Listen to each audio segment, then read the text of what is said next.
My fiancé threatened to call off our wedding over extravagant wedding demands, so I called it quits to protect my future. All right, so let me set the stage for you. I'm just a regular guy from a tiny town in Montana. Picture this: one main road, a diner that doubles as the gossip hub, and a Walmart that everyone treats like the mall. That's where I grew up, and honestly, I wouldn't trade it for anything. Life was slow and simple, and that's how I liked it. My family wasn't rich, but we weren't struggling either. My dad ran an auto repair shop, and my mom worked part-time at the local diner while keeping us kids in line. They were old-school, salt-of-the-earth kind of people. My dad used to say, "You don't spend money you don't have, and you don't borrow unless you're out of options." Mom was the same. If we couldn't afford something, we didn't need it. No whining, no shortcuts, just hard work and patience. Growing up, I learned how to save early. My first job was mowing lawns for neighbors in the summer, and instead of blowing the money on video games like my friends, I'd stash most of it away. By the time I graduated high school, I had a couple thousand saved up, which felt like a fortune at 18. College wasn't a big, flashy deal for me either. I went to a state school nearby, working part-time at a hardware store to cover my expenses. My degree was in information technology, nothing glamorous, but it got me a steady job as a network technician after graduation. It wasn't the kind of job that makes people go, wow, but it paid well, and I didn't dread going to work. By the time I hit 31, I was living the life I thought I wanted. I had a little apartment, a 10-year-old pickup that still ran great, and a decent savings account. I wasn't into flashy stuff. I bought my clothes on sale, cooked most of my meals at home, and didn't care about keeping up with trends. Life was simple, and I was content. Now, I'll admit my dating life was nothing to write home about. I'd had a few girlfriends over the years, but nothing serious. Most of them wanted to move to the city or live a lifestyle I couldn't and didn't want to afford. That was fine by me. I figured the right person would come eventually, someone who liked the same simple life I did. And then came Tina. I met Tina at a friend's house. My buddy Jake had just moved into a new house, and he threw a little get-together to celebrate. I wasn't planning to meet anyone that day. I showed up in a flannel shirt and jeans, carrying a 6-pack of soda, just looking to hang out with my friends. Tina walked in like she owned the place. She was wearing this flowy dress and sunglasses that looked like they cost more than my truck. She had this air about her, like she was used to being noticed. I remember thinking, she's way out of my league, but somehow we ended up talking. Turns out she was Jake's girlfriend's coworker, visiting from the city. I don't even remember how the conversation started, but I do remember being surprised at how easy it was to talk to her. She wasn't as intimidating as she looked. She laughed at my jokes and said she liked how laid back I was. Over the next few weeks, we kept in touch. Tina seemed different from the other women I dated. She told me she was tired of the city and loved how real everything felt in my town. She said she admired how I didn't try to impress anyone and how I seemed to know exactly what I wanted out of life. For a while, I believed her. Tina started visiting more often. She loved the quiet mornings when we'd sit on my porch drinking coffee, and she didn't seem to mind that I lived in a small, no-frills apartment. She even came fishing with me a couple of times, though she wasn't great at it. She laughed at herself when she tangled the line or dropped the bait, and I thought, this is it, she gets me. We dated for 2 years, and during that time, I thought everything was perfect. Sure, Tina had her moments. She'd occasionally complain about how boring the town was or how she missed her favorite sushi place in the city, but she always followed it up with something like, "But it's worth it to be with you. To be honest, I should have seen the cracks forming." For example, Tina would always joke about how she couldn't wait for me to get a better truck. She'd laugh and say, "Imagine us pulling up to a fancy restaurant in this thing." At the time, I thought it was just her sense of humor. Now I wonder if it was a hint of what was coming. Then there was the way she'd talk about her life before we met. She'd drop casual comments about the designer clothes her parents used to buy her or the fancy vacations she took as a kid. I didn't think much of it. I figured that was just her upbringing, and it didn't mean she was materialistic. But for every moment Tina spent being supportive and down to earth, there were little moments that made me pause. Like when she insisted we go to the nicest restaurant in town for our 1-year anniversary, even though she knew I was saving for a down payment on a house, or when she rolled her eyes at the off-brand watch I bought her for her birthday, even though she said she loved it. Still, I ignored the red flags. I thought we balanced each other out, me being practical and her being more adventurous. I figured that's what relationships were about, meeting in the middle. So when I decided to propose, I wanted it to reflect us, or at least what I thought us was. I spent weeks searching for the perfect ring. Instead of going to some big box jewelry store, I went to a small jeweler in town who made custom pieces. I picked out a beautiful gold band with a small, vibrant sapphire in the center. It wasn't massive, but it was unique and meaningful. I thought it captured Tina perfectly, classy, but understated. The proposal itself was simple, just like I knew Tina would want. I took her out to the lake where we'd gone fishing on one of our first dates. It was a quiet, sunny afternoon, and we were sitting on the dock, feet dangling over the water. I pulled out the ring, said a few heartfelt words, and asked her to marry me. I really thought I'd nailed it. Everything about the moment felt perfect, simple, heartfelt, and meaningful. She'd always said she loved that about me, how I didn't need to make a big show of things. So when she teared up and said, yes, hugging me like she never wanted to let go, I felt like the luckiest guy alive. At first, she seemed over the moon about the ring. She kept holding up her hand, twisting it in the light, and saying how much she loved it. It's perfect, she said again and again. No one else has anything like this. You really get me. The first week after the proposal was like living in a dream. Tina was telling all her friends about how thoughtful I was and how much the ring meant to her. I'd catch her snapping pictures of it on her hand, sharing them with her best friends, and smiling like a kid who just got their favorite toy. She'd hug me out of nowhere and say things like, "You're amazing, you know that?" It made me feel like I'd done everything right. But then, slowly, little things started to make me wonder. For one, she was showing the ring to everyone. Her coworkers, her girlfriends, even her yoga instructor, but not to her family. It came up when we visited her parents for dinner about 2 weeks after the proposal. I'd assumed she'd be just as excited to show them as she was with everyone else, but she didn't even bring it up. When her mom asked, "So, let's see the ring," Tina hesitated, her hand instinctively going to her lap. "Oh, it's not really, she started before finally holding it up with a forced smile. Her mom examined it, tilting her head. It's nice. Very different." "Yeah," Tina said quickly, slipping her hand back down. "It's unique, not your typical diamond." Her dad didn't even look up from his steak, but her mom gave me a tight smile and said, "Well, if you two are happy, that's all that matters." Tina didn't say much after that, and the ride home was quiet. I asked her if everything was okay, and she shrugged it off. "Yeah, it's just my mom. She's always weird about stuff like that. I didn't push it, but it nagged at me. Why did it feel like she was embarrassed?" Then there was the local community center I suggested for the wedding. It's a beautiful space that's affordable and has a lot of character. I thought it would be perfect for us. Big enough to fit all our family and friends, but not so massive that it felt over the top. Plus, it had these gorgeous wooden beams and big windows that let in tons of natural light. I brought Tina to see it one Saturday, thinking she'd love it. She walked around, politely nodding at all the details I pointed out, but her excitement wasn't there. "What do you think?" I asked, trying to gauge her reaction. "It's nice," she said after a pause, but there was a hint of hesitation in her voice she couldn't hide. "Just nice," I pressed, laughing a little to lighten the mood. She shrugged. "I mean, yeah, it's fine. It's just, I don't know. It's not what I imagined, But if it's what works, then that's fine." I felt a pang of disappointment. I'd been so sure this place would be a perfect fit for us. But her lukewarm response made me second-guess myself. Still, I told myself it was just a matter of adjusting expectations. Maybe she'd warm up to the idea once we started planning more details. After all, Tina kept telling me she loved how I kept things grounded and practical. That was part of what brought us together. Or so I thought. There were other moments like that, little cracks in the perfect image she'd presented. One evening, when we were hanging out with her friends, one of them asked to see the ring. Tina held out her hand, and her friend gushed about how unique it was. "Oh my gosh, it's so you," her friend said. Tina smiled, but it was more subdued than usual. "Yeah, he really put a lot of thought into it." She gizzegged. Her tone was off, like she was trying to sound enthusiastic but wasn't quite pulling it off. It felt like she was playing along for my benefit, and it left me with this gnawing feeling in the back of my mind. Still, I brushed it off. I figured maybe I was overthinking things. Wedding planning is stressful, right? Maybe she just had a lot on her plate. But as time went on, those little moments added up. Tina would rave about the ring and the proposal to some people, but downplay it with others, like she was trying to manage expectations depending on who she was talking to. I remember overhearing her on the phone with her sister one night.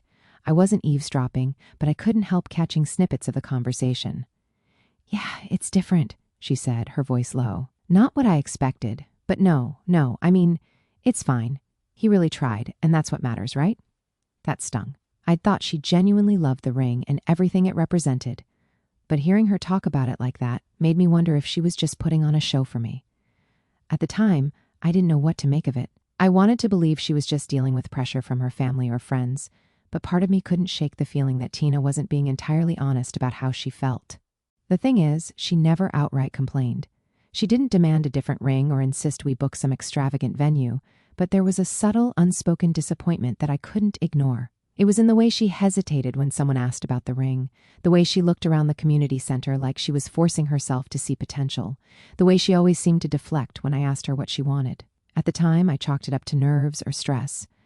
After all, planning a wedding is a big deal, and Tina had always seemed so supportive of my practical approach to life. I figured we'd work through it together, but now I wonder if those little moments were warning signs of what was to come, if Tina's true feelings were starting to peek through, even if she wasn't ready to say them out loud. And then, little by little, things started to shift. It began with the guest list. I'd assumed we'd keep it small, just close family and friends, maybe 50 people tops. Tina and I both come from pretty big families, but I thought we could find a way to pare it down. When I brought it up, Tina seemed on board. "Yeah, that sounds good," she said. "We don't need a massive crowd. It's about us, not anyone else." Great, I thought, we're on the same page. But a week later, she handed me a rough draft of the guest list, and my jaw nearly hit the floor. It had over 200 names on it. "What is this?" I asked, holding up the list. "It's just a starting point," Tina said, smiling like she hadn't just quadrupled our head count. "Tina, this is 4 times the number we talked about," I said. She shrugged. "I couldn't leave anyone out. I mean, my parents have a lot of friends, and they'd be offended if we didn't invite them. And then there's my coworkers, plus some of my college friends." I frowned. "Do you even talk to half these people?" "Not all the time," she admitted, "but it would be rude not to invite them. Plus, the more people we invite, the more gifts we get, right?" She laughed like it was a joke, but I wasn't so sure. "Gifts aren't the point, Tina," I said. "We can't afford a wedding for 200 people. "We'll figure it out," she said breezily. "It's not like everyone will show up anyway."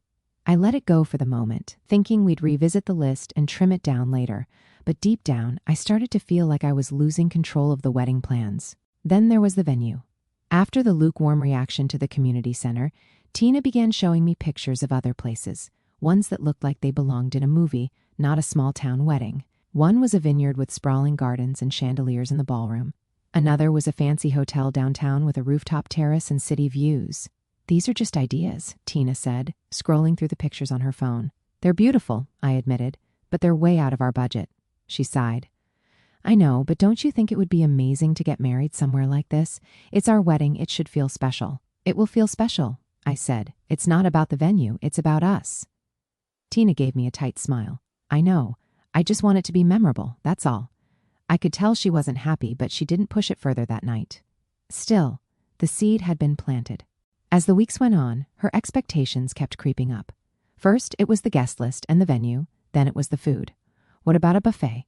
I suggested one evening while we were going over catering options. "It's affordable, and people can pick what they like." "Buffets are so casual," Tina said, wrinkling her nose.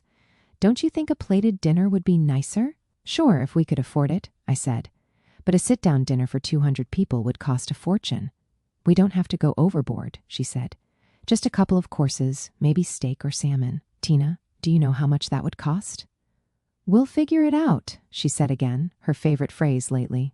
It was the same with the entertainment. I suggested hiring a DJ, someone local who could play a mix of our favorite songs. Tina wanted a live band. "DJs are fine for a birthday party," she said. "But this is a wedding. A live band would make it so much more elegant." "Do you know how expensive live bands are?" She sighed. "It's just an idea. I'm not saying we have to do it, but wouldn't it be nice?" Every conversation felt like this, her suggesting something extravagant and me reminding her we couldn't afford it. She always said she understood, but I could tell she was disappointed. It wasn't anything she said outright, but it was in the way her smile would falter or how she'd change the subject. The turning point came when Tina casually brought up the idea of hiring a wedding planner. "I think it would help take some of the stress off us," she said one night while we were having dinner. "Tina, wedding planners are expensive," I said. "But they save you money in the long run," she argued. "They know how to negotiate with vendors and stuff. I think we can handle it ourselves," I said. "It's not like we're planning a royal wedding." Tina gave me a look I couldn't quite read. "I just don't want to feel overwhelmed," she said quietly. I felt a twinge of guilt. Maybe I was being too rigid. Tina had a demanding job, and I knew she wanted the wedding to be special. Still, I couldn't shake the feeling that her idea of special was getting further and further from what we'd originally talked about. The final straw, at least for this chapter, came when I caught her scrolling through pictures of engagement rings on her phone. "Looking for ideas for someone else?" I teased, peeking over her shoulder. She quickly locked the screen and gave me a nervous laugh. "No, just browsing." "For what?" I asked, confused. "Nothing," she said quickly. I didn't press her, but it stuck with me later that night when she went to the bathroom. I couldn't resist sneaking a peek at her phone. The search history was full of diamond engagement rings and how to upgrade your engagement ring. I'd spent months saving for her ring, thinking it was exactly what she wanted. She told me how much she loved it, how thoughtful and unique it was, and now she was secretly looking for something bigger and flashier. I didn't say anything right away. I wanted to give her the benefit of the doubt, but it was hard to ignore the sinking feeling in my stomach. This was the moment I started to realize that the Tina I thought I knew, the one who loved my small-town values and didn't care about material things, might not have been entirely real. As time went on, Tina's true colors became harder and harder to ignore, starting with the bridal party. At first, Tina told me she wanted her bridesmaids to pick their own dresses within a certain color scheme. I thought that was thoughtful and practical. She'd always said she didn't want to burden her friends financially, but apparently that plan didn't last long. One night she came home with a handful of bridal magazines and a Pinterest board full of ideas. "Look at these," she said excitedly, shoving the magazines in my face. I flipped through the pages, noticing the designer labels on every dress. "These are nice," I said hesitantly, "but they look expensive." "Well, yeah," Tina said, as if it were obvious. "They're Vera Wang. You can't go wrong with a classic designer dress." "For you or the bridesmaids?" I asked, already sensing where this was headed. "For the bridesmaids," she said casually, like it was no big deal. "Tina, those dresses are going to cost hundreds of dollars each," I said. "Are you sure your friends can afford that?" She shrugged. "They'll figure it out. It's one day, and it's important to me that everything looks cohesive. Plus, they'll have a beautiful dress they can wear again. Tina, most people don't wear bridesmaid dresses again. It's not exactly practical." She rolled her eyes. "Why do you always have to be so negative? It's my wedding, and this is what I want. They'll understand." I didn't argue further, but the whole thing left a bad taste in my mouth. It wasn't just about the money. It was the way she seemed to expect her friends to bend over backward for her, no matter what. The next blow came with the bachelorette party. I thought she'd do something simple, like a night out with her friends or a weekend at a cabin, but Tina had other ideas. "We're going to Miami," she announced one evening, grinning from ear to ear. "Miami?" I repeated, stunned. "Yeah, a long weekend on the beach with my girls. It'll be so much fun." "That sounds expensive," I said carefully. "Well, yeah," she said with a laugh, "but it's a once-in-a-lifetime thing. They'll understand. Did you talk to your friends about it?" "Not yet," she admitted, "but I already booked the villa. They'll figure it out." "Tina, what if some of them can't afford it?"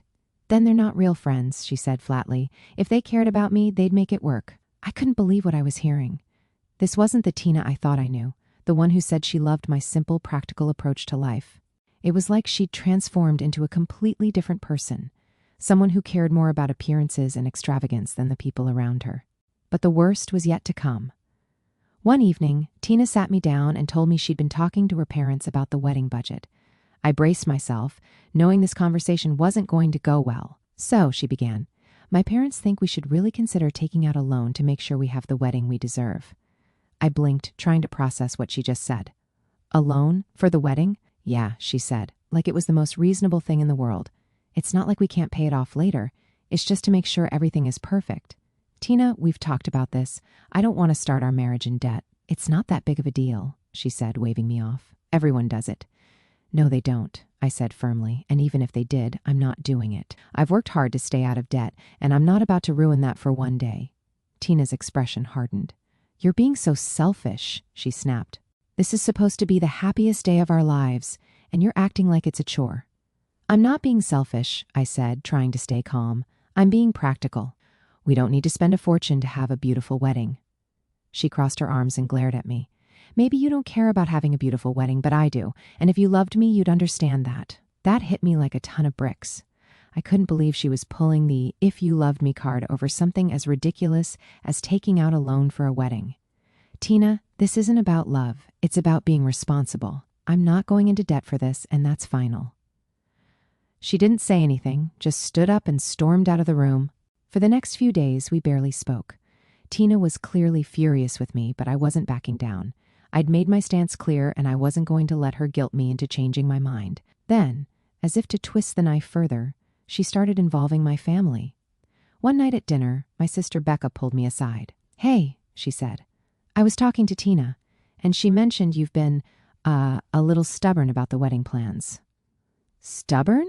I repeated, annoyed. "She just wants to make it special," Becca said. "You know how much this means to her. Don't you think you could loosen up a little?" "Loosen up?" I said, my voice rising. "She wants me to take out a loan, Becca. A loan for a wedding." Becca frowned. "Well, yeah, but it's not like you can't pay it off later." "That's not the point," I said, feeling my frustration boil over. "I'm not going into debt for one day, no matter how special it is. If Tina can't understand that, then maybe we have bigger problems." Becca didn't have much to say after that, but I could tell she didn't agree with me. Tina had clearly done a good job of spinning the situation to make me look like the bad guy. At this point, I was starting to feel like I didn't even recognize the woman I'd proposed to. The kind, supportive, down-to-earth Tina I thought I knew had been replaced by someone who cared more about appearances and status than the life we were supposed to be building together. The wedding was no longer about us. It was about her and what she wanted. And the more I tried to stand my ground, the more she seemed to resent me for it. I wasn't sure how much more of this I could take. At this point, things were already on thin ice between me and Tina. But what happened next completely shattered whatever was left. The tension from all her demands and our fights had been building, but I still thought we might be able to work through it. I was wrong. It started with Tina asking me to come over to her parents' house for dinner. This wasn't unusual. We'd had dinner with her parents before, but this time, something felt off. She was overly sweet about inviting me, saying things like, "It's just a casual dinner. My parents want to talk about the wedding plans. Nothing serious." I should have trusted my gut, because when I walked into their house that night, I could tell immediately that something was up. Her mom and dad were sitting in the living room with these overly polite smiles plastered on their faces. Tina's dad, a guy who rarely said 2 words to me before, suddenly acted like he was all buddy-buddy. "Ah, there he is," he said, clapping me on the back. "The man of the hour." I gave a small smile, not sure where this was going. Tina grabbed my arm and led me to the couch, sitting closer than usual. That was my second clue something was off. Tina usually wasn't big on PDA around her parents. Her mom brought out drinks, and we made small talk for a while. It was awkward, but I chalked it up to wedding stress. After about 20 minutes, Tina's dad cleared his throat and leaned forward. "So," he started, "Tina's told us about some of the financial disagreements you two have been having." I glanced at Tina, confused. She gave me this tight-lipped smile, like she was trying to encourage me to play along. Yeah," I said. "We've been talking about the budget. I think we just have different ideas about how much 26 much we want to spend." Her dad chuckled, but it wasn't a friendly laugh. It was the kind of laugh people use when they're about to say something they think is clever, but is really just condescending. "Well, son, a wedding isn't just a party. It's an investment. It's a reflection of your commitment to each other, right?" "Right," I said slowly. "But I don't think starting a marriage in debt is the best way to reflect that commitment." Her mom chimed in, her voice dripping with fake concern. "Oh, but isn't it worth it to make Tina happy? She's always dreamed of a beautiful wedding. Don't you want to give her that?" I could feel my blood starting to boil. "Of course I want her to be happy," I said. "But I also think we can have a beautiful wedding without spending money we don't have." Tina's dad leaned back in his chair and crossed his arms. "So what I'm hearing is you're not willing to step up for my daughter." That hit me, but I stayed calm. "No, what I'm saying is that I'm not willing to jeopardize our future for one day." Tina and I talked about having a simple, meaningful wedding, and that's what I thought we both wanted. Tina finally spoke up, her voice soft and almost pleading. "Babe, it's not about jeopardizing our future. It's about making memories, starting our life together in a way we can look back on and feel proud of." I turned to her, trying to keep my voice steady. "Tina, I want those things too, but I don't think we need to spend a fortune to have them. We can make memories without going into debt." Her mom sighed dramatically. "Oh, honey, sometimes men just don't understand. You're trying to create something magical, and that's hard for them to grasp." That was it. I'd had enough. I stood up, feeling the weight of their judgmental stares. "With all due respect," I said, looking at her parents, "this isn't about me not understanding. It's about priorities. I've worked hard to build a stable life, and I'm not going to throw that away for something we don't need. If that's not good enough for Tina or for you, then maybe we need to reevaluate what this wedding is really about." Tina's dad stood up too, clearly trying to intimidate me. "Reevaluate? What are you saying, boy?"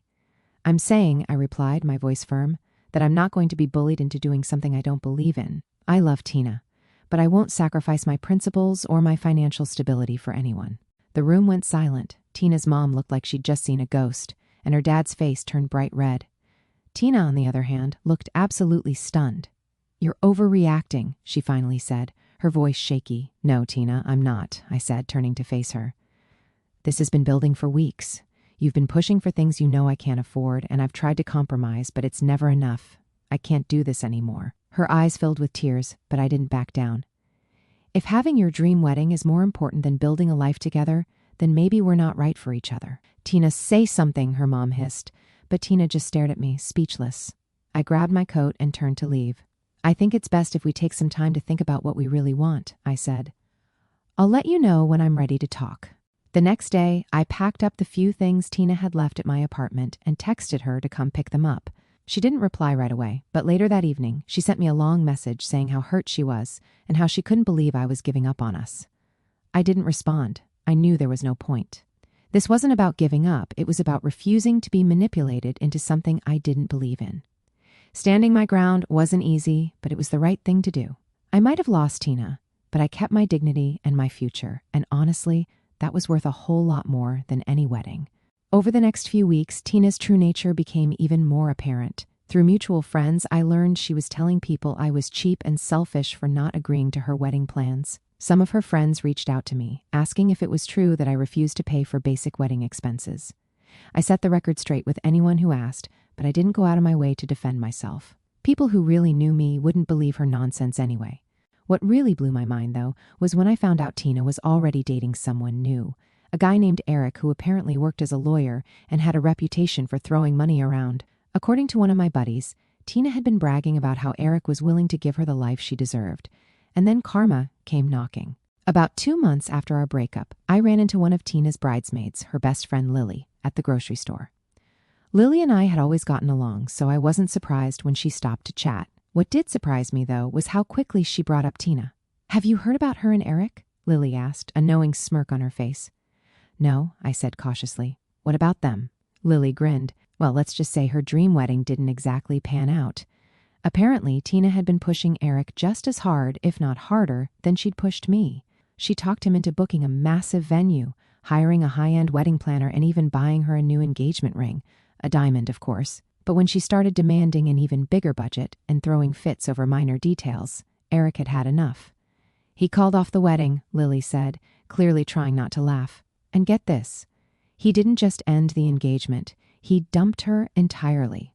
I couldn't help but feel a little vindicated. I'd tried to tell Tina that her priorities were out of whack, but she wouldn't listen. Now she was facing the consequences of her actions.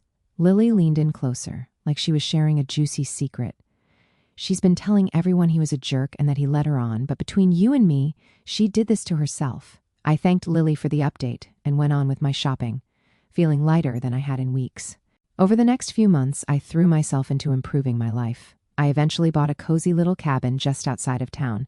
It was exactly the kind of place I'd always dreamed of, quiet, peaceful, and mine. Every now and then, I'd hear snippets about Tina through mutual friends. Apparently, she was struggling to find someone willing to meet her sky-high expectations. She'd gone on a few dates, but nothing ever lasted. One of my buddies joked that she'd probably end up marrying her credit card if it had a high enough limit. Looking back, I'm grateful for everything that happened. It wasn't easy, and there were moments when I felt like giving in just to keep the peace, but standing my ground taught me an important lesson. Love isn't about bending over backward to meet someone else's unrealistic demands. It's about mutual respect, compromise, and building a life together. Tina may have thought she could bully and guilt me into giving her what she wanted, but in the end, she only showed me who she really was. And honestly, I'm thankful for that. Sometimes you have to go through the tough stuff to find out what really matters. For me, that meant walking away from Tina and choosing to put my own happiness and values first. And while it hurt at the time, it's a decision I'll never regret. Karma has a funny way of working things out, and seeing Tina's life unravel while mine got better was all the closure I needed.